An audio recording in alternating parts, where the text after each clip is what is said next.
But we should move on. The report states several times that the one financial barrier to getting a license, its fee, was not intended to be a financial barrier. But the license fee is actually beside the point. The Council's policy mandates that buskers have to get their own public liability insurance plans. If this sounds like it's to protect audiences, in the case of accidents, it's not. Dr. Chris Parsons, Professor in Insurance at the Bayes Business School, City University of London, told me that this requirement has nothing to do with safety.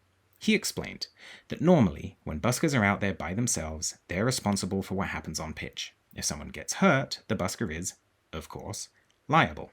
However, once the council has set up not just a vetting process for its performers, but also specific locations where they can busk, the responsibility shifts. The existence of a licensing regime, Parsons told me, implies knowledge on the part of the council and a level of control over what's happening which makes them the accountable party. In other words, if a council wants veto power over exactly who can do what, where, and when on their property, even in public spaces, then they are liable for what happens. The result is that anyone who is injured at a licensed street show on a licensed pitch is automatically covered by Westminster City Council's public liability insurance.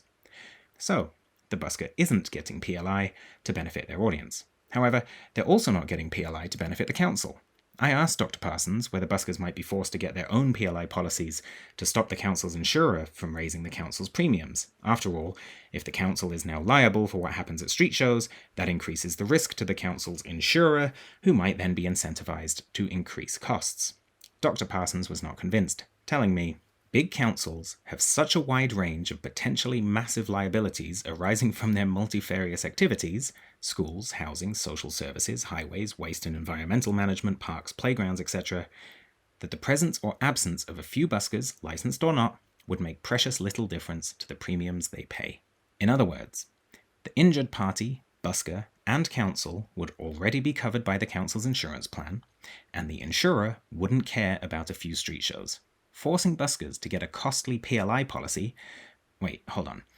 It is emphasized that this public liability insurance mandate is an underhanded attempt to put up a hidden financial barrier preventing buskers from performing in Westminster.